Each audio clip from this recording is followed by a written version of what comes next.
A man like you doesn't belong in this family." Richard Whitmore didn't raise his voice, and somehow that made the words even colder.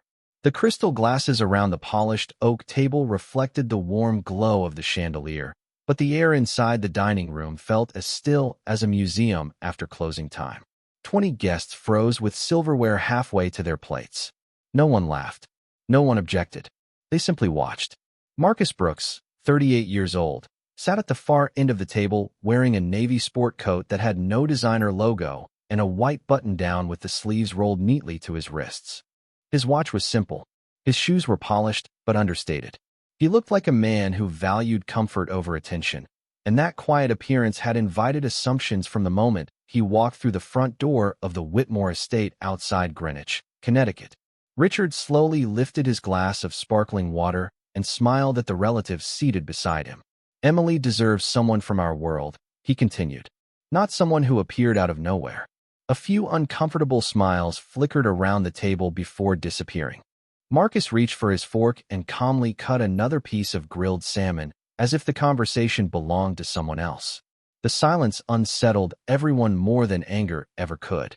Emily Brooks looked toward her husband, searching his face for frustration, disappointment, anything at all. Instead, she found calm eyes focused on his dinner plate and steady hands that never trembled. Across the table, Aunt Caroline leaned toward another guest and whispered, "He doesn't even defend himself." Her husband quietly replied, "Maybe he knows Richard is right." The words drifted through the room like dust floating through afternoon sunlight. Marcus heard every syllable and continued eating. Years earlier, at 23, he had stood outside a corporate office in Chicago wearing a discount suit while a receptionist assumed he was delivering packages. He remembered smiling then, too. He remembered promising himself that dignity would always outlast judgment. Tonight that promise returned without effort.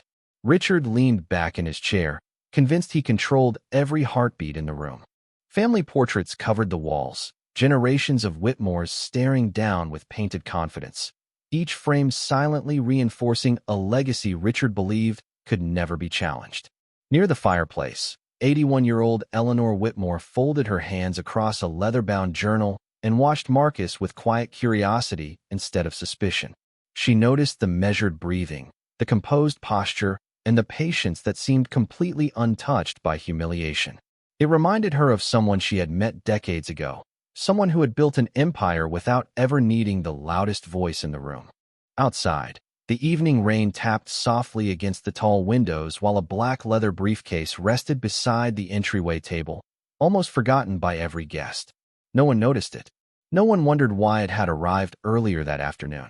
And no one realized that before dessert was served, one ordinary document hidden inside would force every person in that elegant dining room to question everything they believed they knew about the quiet man sitting at the end of the table. The soft music returned as a waiter refilled glasses and carried warm bread around the table, pretending nothing unusual had happened. Yet every quiet movement only magnified the tension that settled over the Whitmore estate like a heavy winter coat. Richard Whitmore smiled at another guest and began telling stories about family tradition, carefully leaving Marcus outside every sentence as though he were only visiting instead of sitting beside his wife. Emily reached beneath the table and lightly rested her hand near Marcus, but he simply offered a reassuring glance that seemed to tell her everything would be fine long before anyone else believed it. Cousin Daniel leaned back in his chair and laughed. He asked Marcus where he had gone to school, then interrupted the answer by saying that success was usually inherited in families like theirs. Aunt Caroline nodded and added that old money always recognized old money. Several relatives quietly agreed while studying Marcus as if they expected him to become uncomfortable. Instead, he thanked the waiter, took a sip of sparkling water, and listened with remarkable patience. Eleanor noticed every detail. She noticed that Marcus never corrected anyone about his accomplishments, never listed companies he had built, never mentioned magazine covers or business awards. She watched a man who did not seem interested in proving anything. That silence fascinated her more than expensive jewelry or luxury cars ever could. Richard pointed toward the photographs covering the dining room wall and proudly described generations of Whitmore executives, lawyers, and investors. Then he looked directly at Marcus. He asked what kind of family legacy Marcus could possibly bring to Emily. The question drifted across the table, slow and deliberate, leaving enough room for everyone to anticipate an argument. None arrived. Marcus smiled politely and answered that character usually lasted longer than reputation. The room grew unexpectedly quiet. Daniel forced a laugh while Caroline rolled her eyes, convinced the response was only a clever way to avoid discussing money. Emily looked down because she knew Marcus had spent years building businesses from empty offices and borrowed desks, working before sunrise and finishing long after midnight. She remembered tiny apartments, used furniture, and endless determination, but she also respected his decision never to tell that story unless someone genuinely wanted to hear it. Outside, the rain slowed to a gentle rhythm against the windows as headlights briefly crossed the front lawn. A silver sedan stopped near the entrance, and an older gentleman carrying a weathered leather portfolio stepped inside after greeting the house staff with calm professionalism. Few guests noticed his arrival. Richard certainly did not. He remained focused on entertaining the table and preserving the image of complete control. Eleanor quietly recognized the visitor and lowered her eyes with the smallest hint of a smile.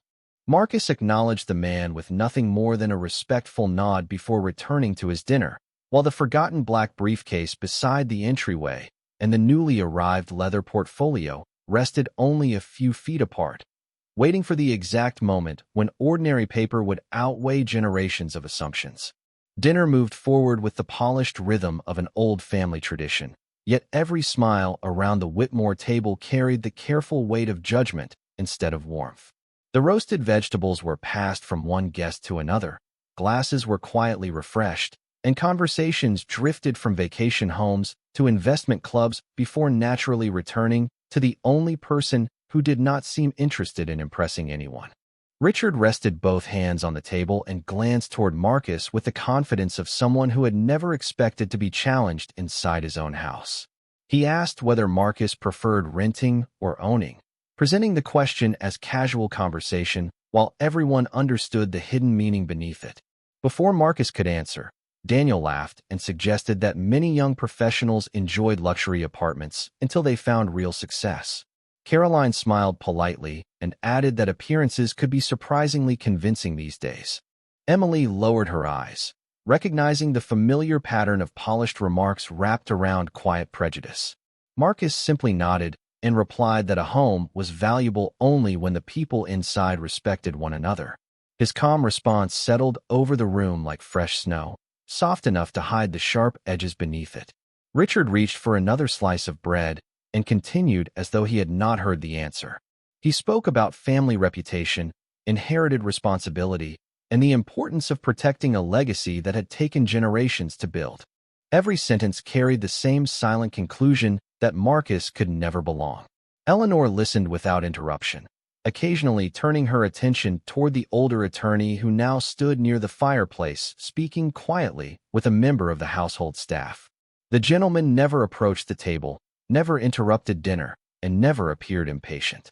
He simply held the worn leather portfolio against his side with the relaxed confidence of someone who already knew how the evening would end.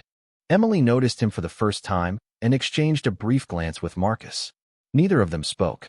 Across the room, rainwater slid down the tall windows in slow silver lines while the grandfather clock marked another minute with steady precision. Daniel leaned forward again and asked Marcus whether he had ever attended the Whitmore Charity Gala, then answered his own question by explaining that invitations were extremely limited. A few relatives smiled into their glasses.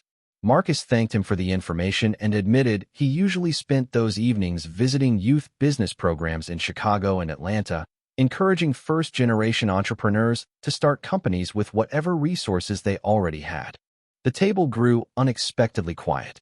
For a brief moment, genuine curiosity replaced quiet criticism, but Richard quickly redirected the conversation by describing exclusive memberships and private clubs. Eleanor gently closed her journal and folded her hands. She looked from Marcus to Richard and then toward the black briefcase resting beside the entryway.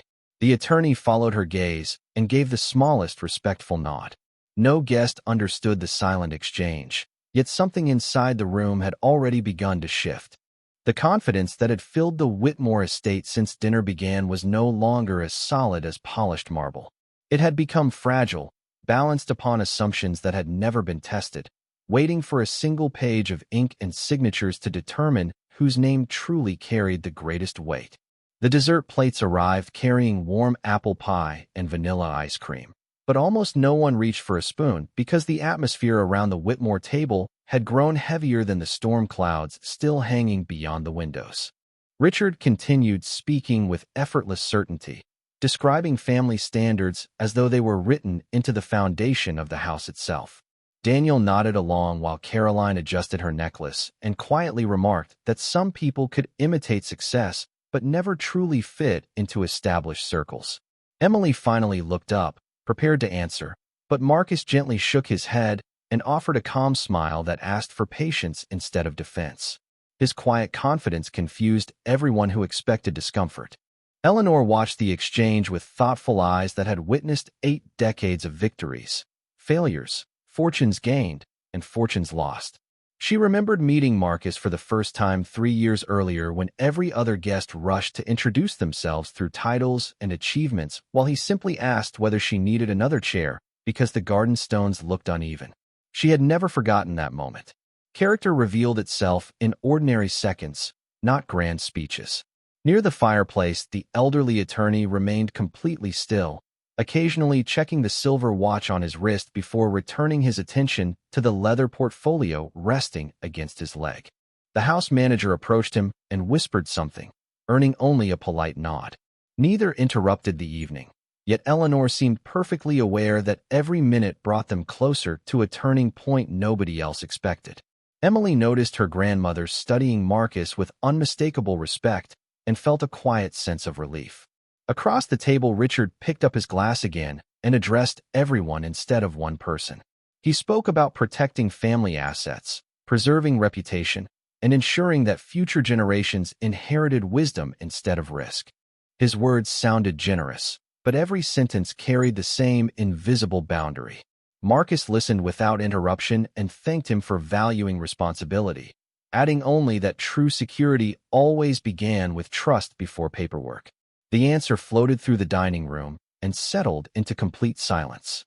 Caroline exchanged uncertain looks with Daniel because neither could decide whether Marcus had avoided the conversation or somehow won it without raising his voice. Outside, the rain finally stopped and moonlight reflected across the wet stone driveway where the silver sedan waited beside the front entrance. The black briefcase remained untouched near the hall table, while the leather portfolio rested quietly beside the attorney, 2 ordinary objects unnoticed by almost every guest. Eleanor slowly folded the napkin onto her plate and rose from her chair with surprising grace. Every conversation ended at once. Richard immediately stood, assuming his mother wished to offer a family blessing before coffee. Instead, she looked toward the attorney and then toward Marcus with a calm expression that carried neither surprise nor hesitation. Emily felt her heartbeat quicken without understanding why. Marcus simply met Eleanor's eyes and gave the smallest respectful nod, the kind exchanged between 2 people who already understood that truth never needed to hurry because it always arrived exactly when it was ready. Richard remained standing as Eleanor settled back into her chair, without saying a single word, and the unexpected pause seemed to invite him to reclaim the room. He smiled with renewed confidence and reached beneath the table until his fingers closed around a cream-colored envelope that had rested beside his place setting since the beginning of dinner. The paper was thick, the family crest embossed in dark blue across the front, every detail carefully designed to project authority before a single page had been read. He slid the envelope across the polished oak toward Marcus until it stopped beside an untouched dessert spoon. Every eye followed the movement. Daniel leaned forward with open curiosity while Caroline folded her hands and waited with obvious satisfaction. Emily immediately recognized the handwriting on the front and quietly inhaled. Richard spoke with the measured tone of a businessman presenting a routine agreement instead of a father drawing a line through his own family. He explained that responsible people prepared for every possibility and that emotions should never interfere with protecting generations of hard work. He suggested that Marcus sign a post-nuptial property agreement to guarantee that Whitmore assets would remain entirely separate from the marriage, adding that nobody should take the request personally because it was simply good planning. The room became perfectly still. Even the grandfather clock seemed louder than before. Marcus looked at the envelope but never reached for it.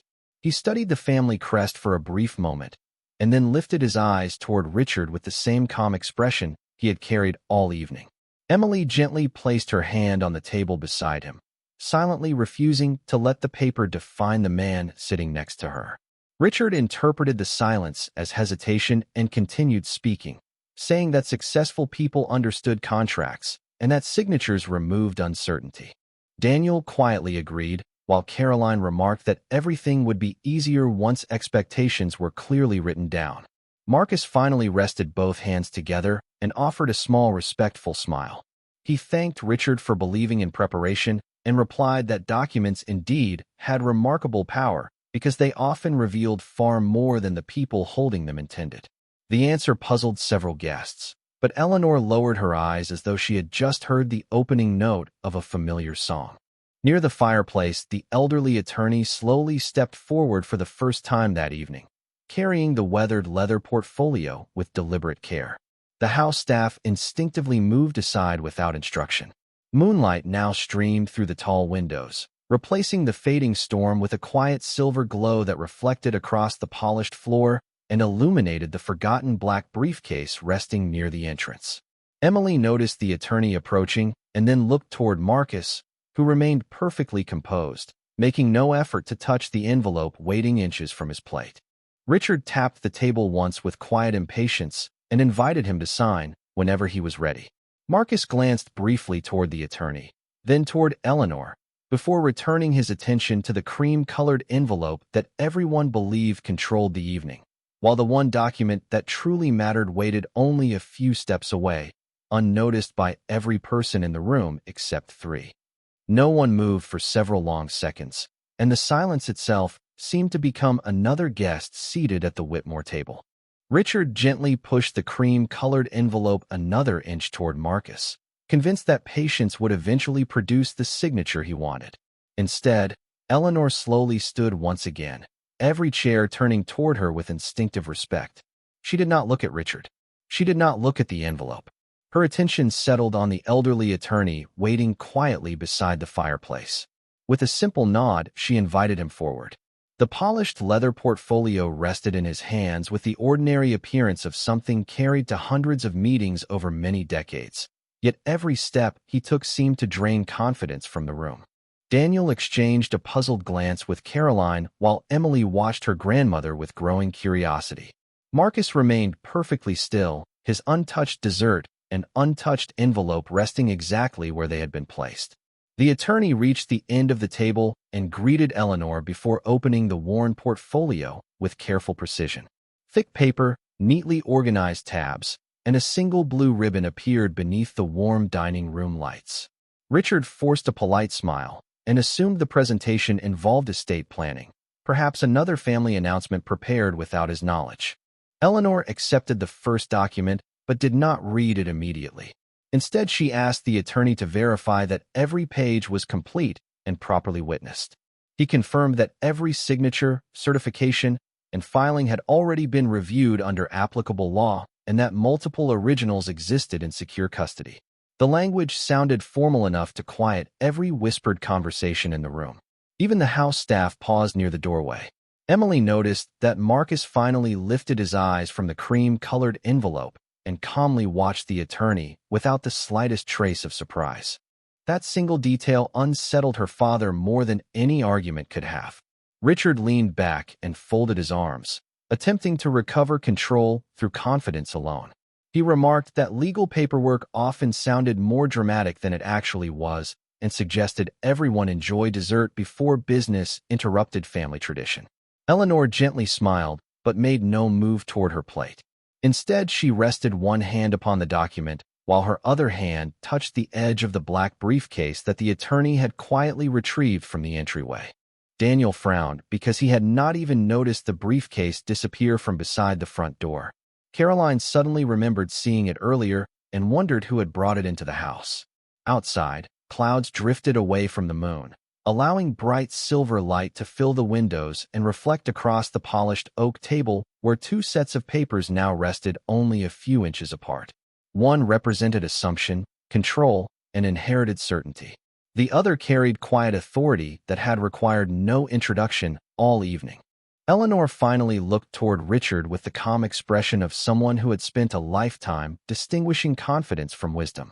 Then she turned toward Marcus, who simply nodded once, not as a request for permission but as a gesture of trust. The attorney carefully untied the blue ribbon and opened to the first page, while every person in the room leaned forward without realizing that the next sentence would permanently change the meaning of everything they believed had happened since dinner began. The attorney adjusted his glasses and began reading in a voice so steady that every word landed with the quiet certainty of falling stone. He identified the document as an executed strategic partnership agreement, followed by a controlling investment trust filed more than 18 months earlier and supported by certified corporate records. Richard listened politely at first, convinced the announcement had little to do with him, but the expression on Eleanor's face never changed. The attorney continued, explaining that during a difficult financial period, the Whitmore family holding company had accepted a private capital rescue designed to preserve every employee position, maintain every charitable foundation, and prevent the sale of several historic properties. Daniel slowly lowered his fork. Caroline stopped pretending to enjoy dessert. Emily looked toward Marcus and found him exactly as she had throughout the evening, composed, attentive, and completely uninterested in proving a point. The attorney turned another page and calmly stated that the investment had never come from an anonymous institution as the family had believed. Instead, it had been provided through Brooks Capital Partners, a privately held company founded and led by Marcus Brooks. The room became so quiet that rainwater still resting on the window panes seemed louder than breathing. Richard blinked once and politely corrected the attorney, insisting there had to be some misunderstanding because Brooks Capital was known for acquiring regional manufacturing groups, technology firms, and transportation companies valued in the billions of dollars. The attorney nodded without hesitation and confirmed that the same company held the controlling voting rights protecting Whitmore Holdings from outside acquisition. He carefully placed certified copies on the table and invited anyone present to review the signatures, registration numbers, and board acknowledgments. Eleanor gently slid the papers toward Richard but never removed her eyes from Marcus.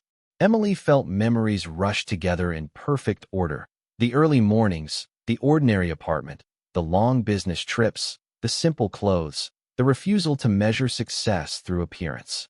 Everything suddenly made sense.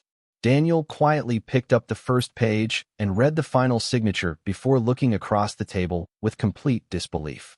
Caroline followed, her confident smile disappearing one line at a time. Richard remained motionless, his own cream-colored envelope now forgotten beside his plate. Marcus finally spoke, his voice calm enough to sound almost conversational. He explained that he had chosen privacy because genuine relationships should never depend upon headlines, stock prices, or magazine covers. He added that Eleanor had known the truth from the beginning because she had insisted on meeting every investor personally before accepting the partnership. Eleanor smiled softly and confirmed that she had trusted character long before balance sheets. The attorney closed the portfolio and rested both hands upon it, as though his work were complete. Moonlight reflected across the polished table, illuminating two sets of documents that now carried entirely different meanings. One had been prepared to measure a man's worth by assumption, while the other quietly revealed years of responsibility, leadership, and sacrifice.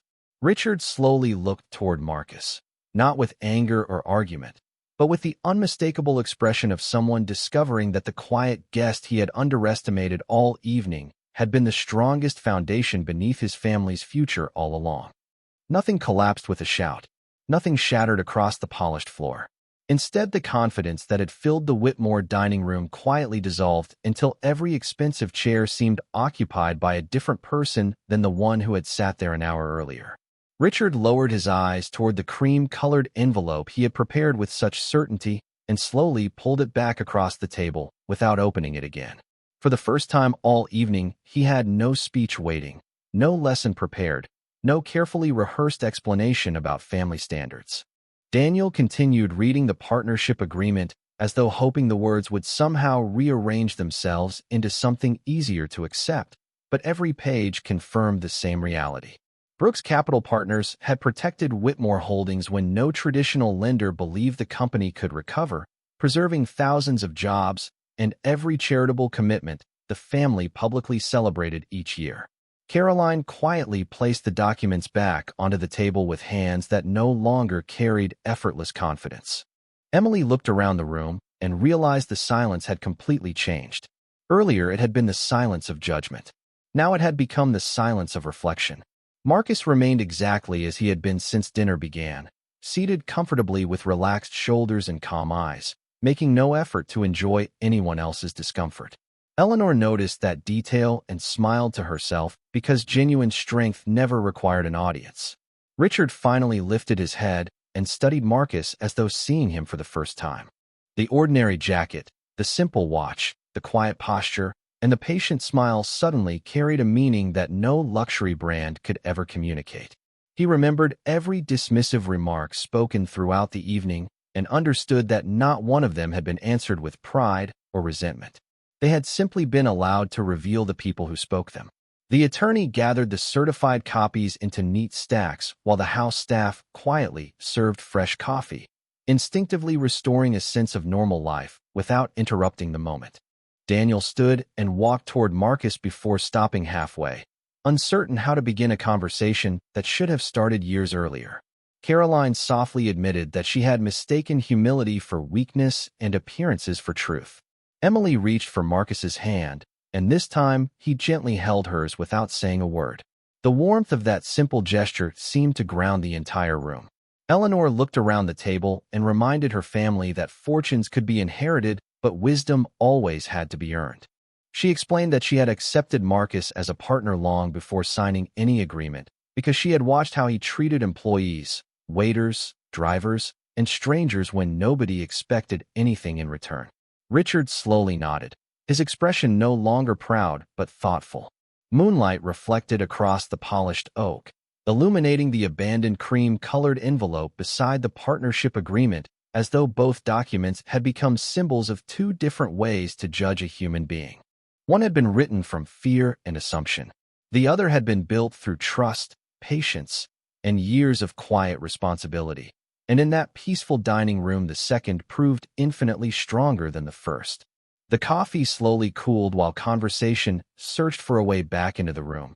But some moments changed people too deeply to allow ordinary words. Richard rose from his chair and carefully folded the cream-colored envelope before placing it beside his empty plate, no longer as a symbol of authority, but as a quiet reminder of how easily certainty could become blindness. He looked toward Marcus and spoke with a sincerity that had been absent all evening. He admitted that he had measured a man by appearance, assumptions, and comfort instead of patience, integrity, and action. No one interrupted because every person at the table understood the apology belonged not only to Marcus, but also to every silent judgment that had filled the house before dinner began.